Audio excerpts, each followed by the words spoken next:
Right, hi, Plastered Finger again. Said I was going to do shock leaders, how to tie them, why we need them. Simply, when you throw this amount of lead accelerated through the rod, it goes from weighing about 3 ounces to about £30. So every ounce of lead, £10 a shock leader. You don't need it freshwater fishing because you're using grams. You don't need it shooting freshwater fishing because you're using very light weights. This is about a 3 ounce weight. I normally cast with a 4 ounce weight, so I'm going to be tying a 60-pound breaking strain, twice the length of the rod, and as I say, at least £10 for every ounce of lead. Okay, after a lot of faffing around, I can't get a contrast between the actual fishing line and the actual I can't get good enough image of the fishing line and the shock leader, so I'm going to kind of like demonstrate with these wires. This wire, the green and yellow, represents the shock leader, and the thin white wire represents the main line. So there are several ways of doing the thick wire. We'll come to them later on. Firstly though, take the white wire, lay it down parallel to the main line, to the shock leader, leaving plenty of excess shock leader, and wrap it round both the shock leader and the main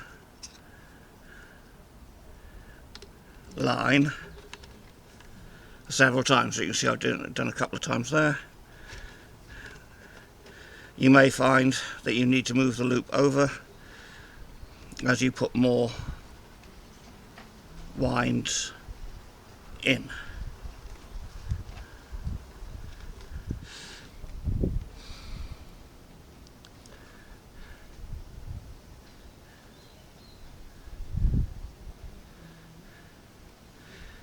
When you think you've got enough winds, this wouldn't really be enough. I would go for 8 or 10 if I was doing it for real. Just pull that tight. Not so easily done with wire, of course. And it forms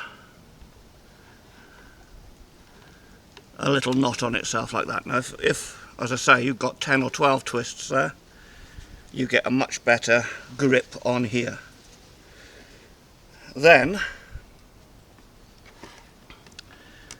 the main line, the shock leader, you take the shock leader, you go round again, but because the shock leader is such a heavy line, in fact you only need to do 2 or 3. When this is tight,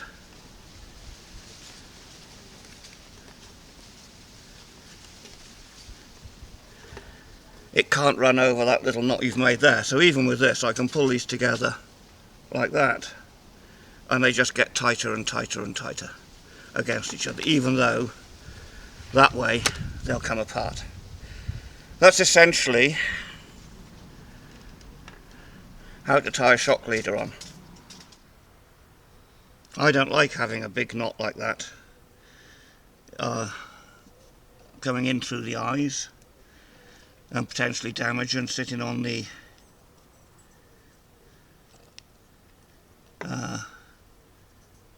reel like a big lump like that. So what I tend to do is just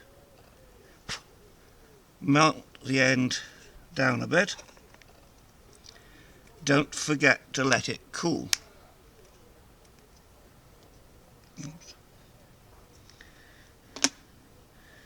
And that gives you a little lump.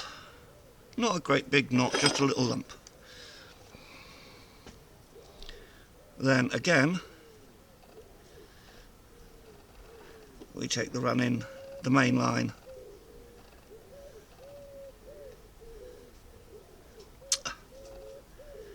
Hopefully my finger will be better soon. I can take my plasters off. So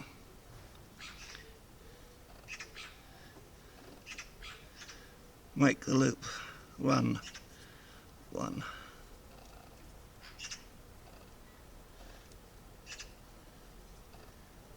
2,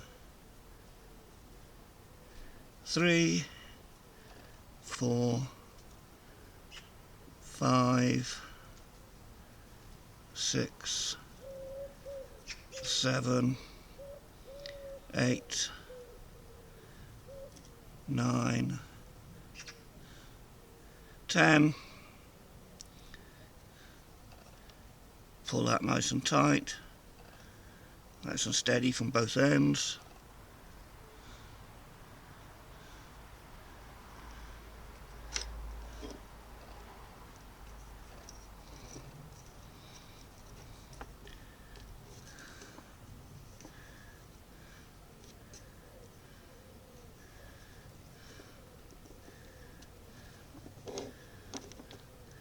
And you see then when it finds the little swelling on the end of the line, it stops. Won't go past it. If you want to, you can now put a little bit of super glue on there. I won't. Wrong one. Make sure you cut the right one when you're trimming it off. So, that, as you can see, is much neater than that. Let's bring them back up here so I know you're both in shot. That, as you can see, is much neater. And that we go. And then, as I say, twice your rod length in shock leader, allowing something for knots at the end on where you join it onto the pre-made rigs or rigs you make up. So I hope that's useful. Plastered Finger trying to help out. Talk to you soon.